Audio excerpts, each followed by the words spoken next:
साथियों, सलाम, नमस्ते, सत श्री अकाल और जय भीम जोहार। नीतीश कुमार मुख्यमंत्री बिहार आज आपको भले लुंज पुंज दिखलाई दे रहे हों, लेकिन एक समय था और जो कहते थे वो दिखता था। उन्हें 3C से नफरत थी दोस्तों, और उससे कभी भी उन्होंने समझौते नहीं किए। क्राइम, करप्शन और कम्युनलिज्म। लेकिन तीनों का आज क्या हाल है? तीनों सी क्लीन हो गए हैं, बिल्कुल क्लीन बोल्ड हो चुके हैं। क्लीन बोल्ड भी सी से ही होता होगा ना। कम्युनलिज्म कैसे बढ़ गई, क्राइम कैसे बढ़ा है वहां, और करप्शन, नीतीश कुमार के राज में करप्शन, 200, 400, 500 करोड़ का करप्शन ये हो रहा है। ये जो मीडिया कह रही थी दोस्तों, अब तो प्रशांत किशोर कह रहे हैं। हमेशा ये आरोप लगता है ना कि प्रशांत किशोर भारतीय जनता पार्टी की बी टीम है, लेकिन अब तो पीएम मोदी और गृह मंत्री अमित शाह पर भी हमला करने से नहीं चूक रहे हैं प्रशांत किशोर। अभी पीएम का दौरा हुआ, गृह मंत्री का दौरा हुआ, राहुल गांधी का भी दौरा हुआ, और जिस पिच पर खेलना चाहती है भाजपा, वही दिग्गज नेताओं ने कहा घुसपैठिए बढ़ गए हैं। करारा जवाब दिया प्रशांत किशोर ने, बढ़ गए हैं, चलिए मान लेते हैं। प्रधानमंत्री आप हैं, गृह मंत्री आप हैं, केंद्र में आपकी सरकार है, स्टेट में आपकी सरकार है, तो घुसपैठिए कैसे बढ़ गए? बोले प्रधानमंत्री जी आपको बाढ़ दिखलाई नहीं दिया, आप बिहार आए, गांव गायब हो गया बाढ़ में, बुरा हाल है, बदहाली है, भयावह तस्वीरें हैं। पंजाब भी गए तो कब गए? बहुत बाद में गए, लेकिन बाढ़ पर बात नहीं की पीएम ने। जनता से मुखातिब है प्रशांत किशोर, बाढ़ पर बात नहीं की। नेशनल मुद्दे उठा रहे हैं वो, और राहुल गांधी भी यही कर रहे हैं। यहां की जो समस्या है बिहार की, उस पर बात कीजिए। जनता चाहती है रोजगार, जनता चाहती है पलायन विस्थापन पर ब्रेक, यह जनता चाहती है। मुन्ना कुमार शुक्ल नाम है, पार्टी के नेता है जन स्वराज के। उन्होंने तो कहा है भाई साहब अभी इंडिया टुडे से बातचीत में कि लालू राज से बुरा हाल है करप्शन का, ये हाल। अब भाजपा के नेता बोला कि जदयू के मंत्रियों विधायकों से ज्यादा करप्ट हैं, भ्रष्ट हैं भाजपा के मंत्री और नेता। चुप है पीएम मोदी भी, चुप है अमित शाह भी, चुप है नीतीश कुमार भी, और उधर परिवार में फंसी हुई आरजेडी गठबंधन टिकट के बंटवारे में परेशान है। तो साथियों, क्या गेम चेंजर साबित होने जा रहे हैं प्रशांत किशोर इस चुनाव में? क्योंकि जिस तरह की स्थितियां हैं, सम्राट चौधरी से लेकर और किस पर आरोप लगाए हैं, और अभी एक और भाजपा के ही नेता ने बड़ी बात कह दी है, इस्तीफा मांग दिया है। प्रशांत किशोर की बात को सुनने के बाद इस्तीफा मांग दिया। भाजपा के ही नेता हैं, उन्होंने भाजपा के कोटे के मंत्री, उन्होंने सारी बात हम समझेंगे दोस्तों। फ्रेम में आप देख रहे हैं, हमारे साथ हैं पॉलिटिकल एडिटर, बहुत बारीक नजर इनकी रहती है। आज देखिए क्या चीर फाड़ करेंगे और क्या तस्वीरें उभर कर सामने आएंगी। हाँ तो शैलेंद्र जी, क्या दिख रहा है आपको बिहार में, और क्या गेम चेंजर साबित होंगे? देखिए, ये तो तय है, जो गेम चेंजर तो वो साबित होने जा रहे हैं, क्योंकि जिस तरीके से उन्होंने ना सिर्फ पहले अपनी रैलियों में या जनसभाओं में, बिहार बदलाव यात्रा में उन्होंने पलायन का मुद्दा उठाया, रोजगार का मुद्दा उठाया, शिक्षा का मुद्दा, स्वास्थ्य का मुद्दा उठाया, तो लोगों के बीच में कहीं ना कहीं मुद्दों को स्थापित करने में तो वो कामयाब रहे थे, और जिसपे उन्होंने बात भी करनी शुरू की, लोगों ने बात करनी शुरू कर दी। तो ये तो गेम चेंजर होना तय है उनका।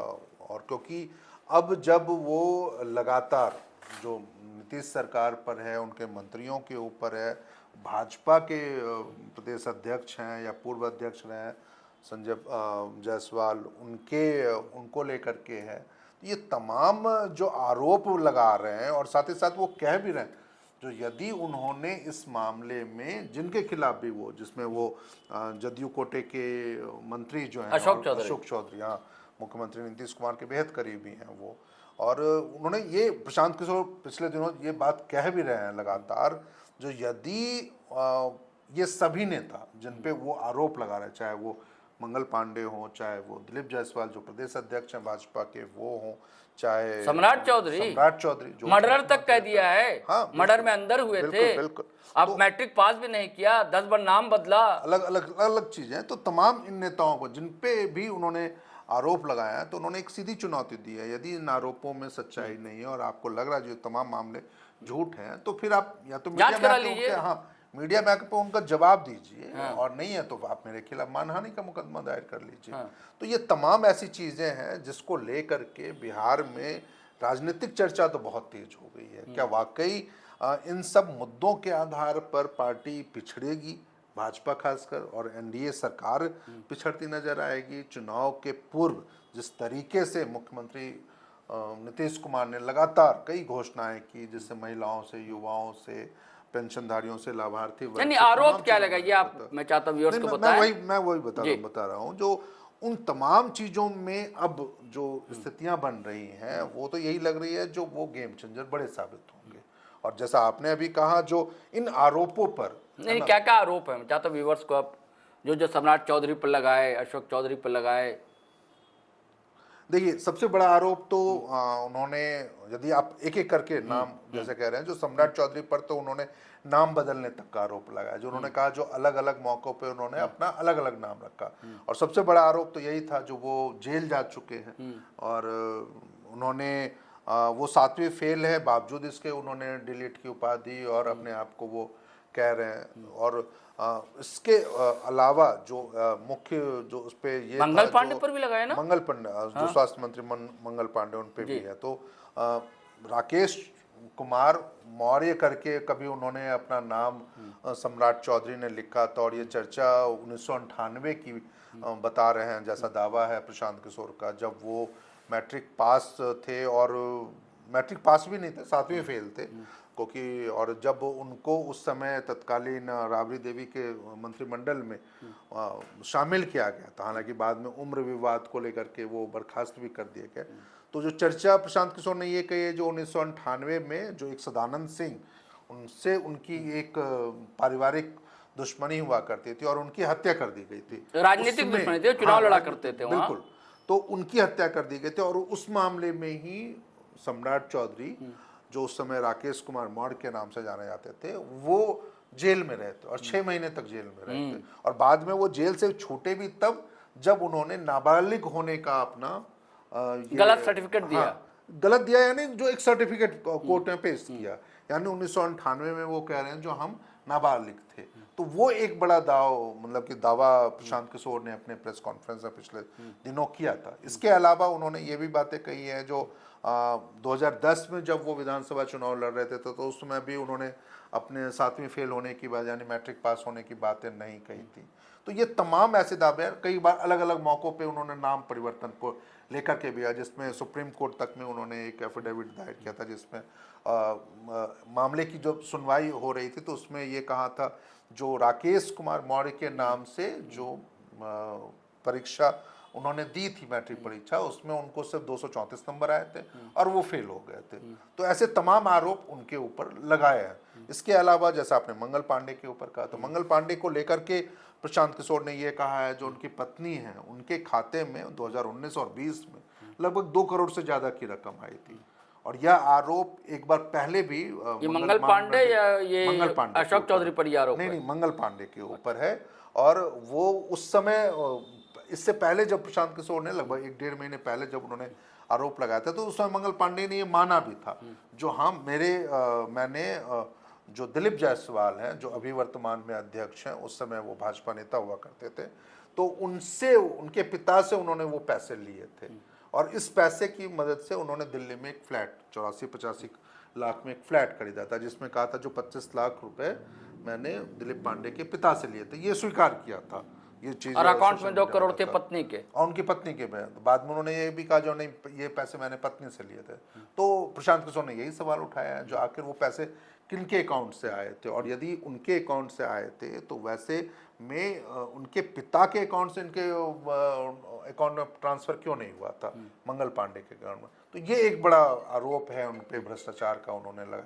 और यहाँ तक प्रशांत किशोर ने कहा है जो यदि इस संबंध में मंगल पांडे अपने बैंक खातों को या बैंक से संबंधित ट्रांजैक्शंस की जानकारी मतलब कि लोगों को नहीं पब्लिक देते करें। हैं, हाँ पब्लिक नहीं करते हैं, तो वो जल्दी ही फिर वो तमाम ट्रांजैक्शंस की जानकारी उनके पास है और वो इसका खुलासा करेंगे। तो ये एक बड़ा गंभीर और अशोक चौधरी पर भी लगा है, 200 अशोक करोड़ चौधरी का पे, जायदाद हाँ, खड़ा कर लिया। ये उन्होंने कहा जो पिछले उनकी 2 सालों बेटी में, दामाद को भी ले लिया चपेटे में।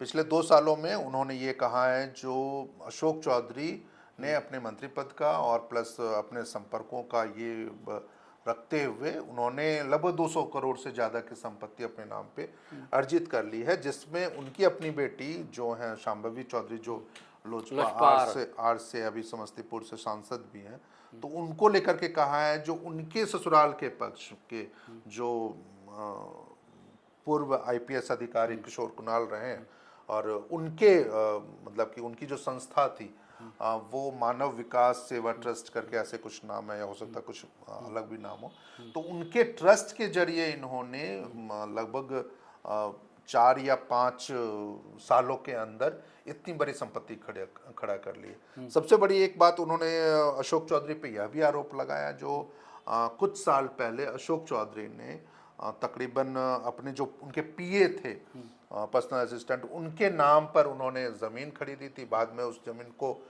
शांभवी चौधरी के नाम पर ट्रांसफ़र कर दिया गया और उसके बदले में सिर्फ उनको 10 लाख रुपए दिए गए थे जो उनके पीए थे। हालांकि बाद में 2024 में जब ये मामला उनके संज्ञान में आया था, इनकम टैक्स के संज्ञान में आया था, तो फिर और उसमें उन्होंने एक नोटिस जारी किया था, जिसके बाद फिर ये अशोक चौधरी ने उसको 25 लाख एक और सवाल उठता है शैलेंद्र जी, वो ये है कि देखिए अब तक ये जो है लालू परिवार पे अटैकिंग मूड में रहते थे, थोड़ा बहुत नीतीश पर हमला करते थे, भाजपा पर बचते थे और पीएम मोदी या गृह मंत्री अमित शाह इस पर हमला करने से बचते थे। लेकिन अब भाजपा के मंत्रियों पर भी हमला कर रहे हैं और बड़े नेताओं मंत्रियों पर भी हमला कर रहे हैं, प्रशांत किशोर, और लगातार कर रहे हैं। तो इन पर यह आरोप लग रहा था कि ये भाजपा की बी टीम है। तो अब क्या लग रहा है सिनेरियो?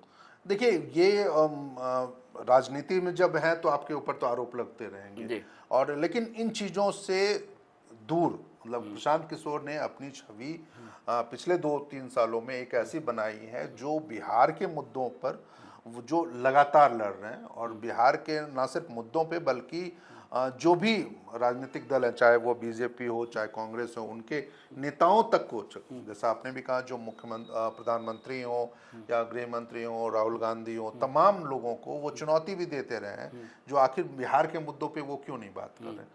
वोट चोरी का मामला यदि राहुल गांधी वहाँ उठा रहे हैं तो उसमें फिर वो बिहार से जुड़े हुए जानकारियों को क्यों नहीं सार्वजनिक कर रहे? क्या बिहार में ऐसी चीज़ें हुई हैं या नहीं हुई? एसआईआर का मुद्दा ठीक है, आपने उठाया, ज़रूर उठाया, और उसमें 65 लाख लोगों के नाम भी काटे गए हैं, लेकिन वो बिहार के आंकड़ों पर अब तक राहुल गांधी ने कभी कोई बात नहीं की। तो ये एक ऐसे कई मुद्दे हैं। इसके अलावा जो प्रधानमंत्री और गृह मंत्री को भी उन्होंने अपने निशाने पर लिया, जिसमें ये कह भी रहे हैं जो बिहार में जो सबसे बड़ी अभी समस्या बाढ़ की है, तो उस पर प्रधानमंत्री क्यों नहीं बोल रहे हैं, दूसरे तमाम चीज़ों पे वो क्यों नहीं बोल रहे। तो निश्चित रूप से प्रशांत किशोर ने अपनी छवि बी टीम होने के दाग को, या फिर एक उनके दावे को, जो विरोधियों के दावे हैं, उसको जरूर उन्होंने झुठलाने की कोशिश नहीं की है, बल्कि उसमें वो सफल भी रहे। यही वजह है जो आज जब उनके बयानों पे या उनके दावों पे, जब वो 4-4 मंत्रियों और बड़े नेताओं पे, चाहे वो बीजेपी हो चाहे जदयू पे, यदि वो आरोप लगा रहे हैं और उन आरोपों पे जो दूसरे दलों के नेता हैं या फिर बीजेपी हो चाहे वो खामोश है, लेकिन उनकी ही पार्टी के जो पूर्व मंत्री हैं, आरा से सांसद रहे आर.के. सिंह, उन्होंने यहाँ तक कह दिया है जो यदि प्रशांत किशोर की बातों में सच्चाई है तो फिर इन लोगों को अपने पद से इस्तीफा दे देना चाहिए, क्योंकि उनकी वजह से पार्टी की छवि, इसका अर्थ यही है शैलेंद्र जी कि खटपट है भाजपा में, नाराजगी है, खटपट भाजपा में भी, और सच्चाई इस बात की भी है जो प्रशांत किशोर के आरोपों पे दम है। यानी प्रशांत किशोर जो मुद्दे उठा रहे हैं, जो चीजें कह रहे हैं, वो उसको जनता और साथ साथ उसके प्रति जनता में स्वीकार्यता उनकी बढ़ रही है। जो आप कह सकते हैं ना, जो पार्टी का ग्राफ या उनके कद का ग्राफ, वो भी बढ़ रहा है लोगों के बीच में। तो ये एक बड़ी बात थी, और बड़ी बात अभी भी है। यदि मान लीजिए आर.के. सिंह जैसे जो वरिष्ठ नेता हैं भाजपा के, आरा से 2 बार सांसद रह चुके, और यदि वो ऐसी बातें कह रहे हैं और ये चुनौती दे रहे हैं, यदि उनकी सच्चाई है और आप पद से इस्तीफा दे दे, नहीं तो फिर उनके खिलाफ मानहानि का मामला दायर करें, तो निश्चित रूप से भाजपा के नेतृत्व को भी इस पर सोचना पड़ेगा। अभी आप देखिए ना, जो पिछले दिनों जब गृह मंत्री अमित शाह बिहार के दौरे पर आए तो और उन्होंने वो चर्चा कर रहे थे, मुख्यमंत्री नीतीश कुमार से मिले थे, तो उन चर्चाओं में यह भी बात सामने आई जो प्रशांत किशोर फैक्टर बीजेपी को कितना डैमेज कर रहा है। तो उस समय उनकी जानकारी में ये बात लाई गई, केंद्रीय गृह मंत्री अमित शाह के जानकारी में, जो प्रशांत किशोर का इम्पैक्ट जो है वो 12 से 14% तक हो सकता है वहाँ के वोट बैंक पे। उनको उसका आधार ये दिया गया, जो जिस तरीके से उनके पक्ष में जो भीड़ उमड़ रही है, या पिछले साल जो विधानसभा उपचुनाव हुए थे जिसमें उनको 10% वोट मिला था, या इसके अलावा जो एक नई पार्टी को 10% वोट मिलना, हाँ बड़ी बात थी उस समय के। तो ऐसे में यदि बीजेपी इस बात की चर्चा कर रही है अपने आप में, जो प्रशांत किशोर फैक्टर बड़ी मतलब कि उनके लिए वो एक कह सकते हैं जो बड़ा काट साबित हो सकता है, या फिर डेंट कर सकता है उनकी छवि को या उनके गठबंधन को, तो निश्चित रूप से वो उनके लिए बड़ा एक गेम चेंजर है, या फिर उनकी छवि को एक बेहतर करता हुआ नजर आएगा। और अब ये दिख रहा है कि आपको कि जैसे केजरीवाल जिस ट्रैक पर चल रहे थे, बुनियादी सुविधाएं जनता को चाहिए और जो मूल समस्याएं बड़ी बड़ी हैं वो दूर हो, ये चाहिए, और वो एक करप्शन मुक्त समाज का निर्माण हो। अब इसी ट्रैक पर जाते हुए दिख रहे हैं आपको प्रशांत किशोर भी। देखिए ट्रैक जरूर उन्होंने पकड़ा है, लेकिन अरविंद केजरीवाल से थोड़ा अलग है प्रशांत किशोर की उनकी राजनीति जो है, क्योंकि अरविंद केजरीवाल की राजनीति आप समझ सकते हैं जो शहरी वर्ग व शहरी मतदाताओं को लेकर के और उनकी चीजों को, क्योंकि उसमें गांव और उन सब चीजों की कोई समस्या, वैसी समस्या जो बुनियादी नहीं तौर थी, पर वो नहीं थी। लेकिन शिक्षा पर वो वही फोकस करते थे, बिल्कुल शिक्षा, स्वास्थ्य पर फोकस करते थे, भ्रष्टाचार पे फोकस करते थे, इसीलिए करो इन सब पर फोकस करते हैं प्रशांत किशोर। भ्रष्टाचार को लेकर हालांकि अभी बहुत बड़ी बातें उन्होंने नहीं, अभी तो और बम फोड़ना है, वो तो कह रहे हैं, अभी तो सारे मंत्रियों का भी काला चिट्ठा वो खोलेंगे, निकालेंगे। लेकिन ये एक जो जरूर उन्होंने बिहार के वैसे मुद्दों को, जिसमें खासकर पलायन और रोजगार के वैसे मुद्दों पे उन्होंने बात करनी शुरू की है, लोगों के बीच शिक्षा की बात जो पिछले 30-35 सालों में बिहार की राजनीति से गायब था। जी। यदि मान लीजिए आज भी बिहार को लेकर के जब भी चर्चा होती है तो वो उनके जाति को लेकर के और जातिगत आधार पर वोट करने को लेकर के होती है। तो प्रशांत किशोर ने निश्चित रूप से ये एक बड़ा दांव तो खेला ही है। देखिए अभी भी वो कह रहे हैं जो ज्यादातर 33 या 40% टिकट वो महिलाओं को देने की बात कर रहे हैं, मुसलमानों को देने की बात कर रहे हैं, दैट मीन जो वो एक पूरे सामाजिक मतलब कि समीकरण, हाँ समीकरण के रूप में करने की कोशिश कर रहे हैं। लेकिन जो आप कह सकते हैं जो अरविंद केजरीवाल के रास्ते पे या वो, लेकिन हाँ दोनों में एक समानता ये जरूर है, जो वो मुद्दों के आधार पे दोनों ने अपनी राजनीति शुरू की थी। तो जो राजनीति अरविंद केजरीवाल ने 2014, 15, 13 में की थी वो चीजें प्रशांत किशोर आज बिहार में कर रहे हैं। तो ये एक बड़ा पक्ष और बेहतर पक्ष ये देखने वाली बात होगी दोस्तों कि क्या अरविंद केजरीवाल साबित होंगे प्रशांत किशोर, क्योंकि जैसी राजनीति है, जैसे रणनीतियां हैं, जैसी बयानबाजी, इंतजार कीजिए भी और बम फोड़ने वाले हैं। और उनके टारगेट पर कल तक जो पार्टी किनारे थी आज वो पार्टी भी है, उसके नेता भी हैं, उसके मंत्री भी हैं, यानी कि भारतीय जनता पार्टी पर भी वो अटैकिंग मोड में। चलिए साथियों इजाज़त दीजिए, लेकिन आपसे गुजारिश है कि अगर आपने हमारा चैनल सब्सक्राइब नहीं किया तो कर लीजिए, और वीडियो हमेशा की तरह धड़ाधड़ फटाफट खटाखट शेयर कीजिए, लाइक कीजिए, कमेंट कीजिए। हम दोनों को इजाज़त दीजिए। जय हिंद, जय भारत।